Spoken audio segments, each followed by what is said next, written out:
Ukuntshela ukuthi kusasa umsombuluko it's Monday mangaphosisi kube kumhla ka25. Kuzothi ngo5 ntambama kusasa.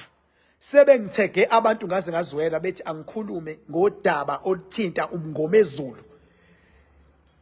uThulani Mngomezulu owummeli onamandla ecaleni lokufa kukaSenzo Meyiwa.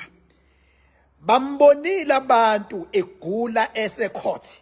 Sebengithegile abantu abanye baze bafone bethi King nayekelela uThulani Mngomezulu kade eza kahle kangaka ngecala elithinta uSenzo Meyiwa. Ngiyanithembisa lapho nikhona. Kusasa 25 November Monday ngo5 ntambama ngizovele ngingene straight ngeke ngisho ngishiya ibongo kusasa ngongena straight odabeni lukaThulani Mngomezulu ukuthi uguliswa yini ukuthi kutheni ukuthi kona uzosinda kanjani nokuthi kumeleze kanjani noma uzosinda yini ngizongena live. Ngiyacela umndeni kaThulani Mngomezulu ungangijudge ngo live wami. Sekuvunywe ngisho esigodlweni ukuthi ngingakhuluma. Ngiyacela unkosikazi kaMngomezulu angangijudge ngo live wami. Abalandeli baMngomezulu bangangijudge, ungangijudge. Kuzothi abalandeli becase kaSenzo Meyiwa bangangijudge. Ngicelwa abantu seziyakhala ke manje. Seziyakhala ke manje. Ngizochaza ngendaba kaThulani Mngomezulu owummeli advocate in fact on experience oqualifya ngisho kuba yijudge ngokomthetho uThulani Mngomezulu ngo5 Monday 25 November.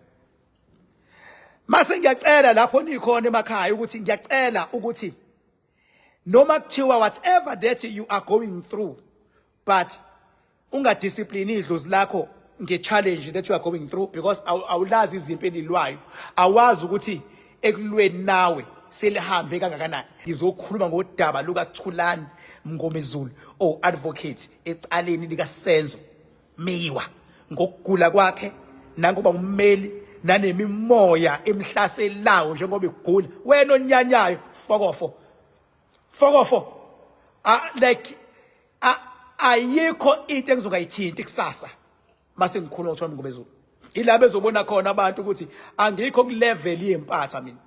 Ngwenye level noma yinini into ehlukumeza umuntu mina I will always protect and defend umuntu.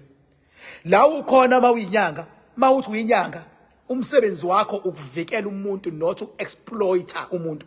La ukhona umbishop umsebenzi wakho mawumbishop ukunika abantu ithemba ubagqugquzela ukubaconnecta noNkulunkulu not to exploit them. Uma uexploit umuntu uyisitha sami mina ngakumuntu. Angikhathali noma ngabe unabalandeli abayisatanist noma wini kodwa mina ngisesayidini labantu. Uma futhi uyinyanga sewushintsha ngikubona ukuthi uyaphenduka sewuyaqala ukukhathalela abantu ngiyakusupporta mina.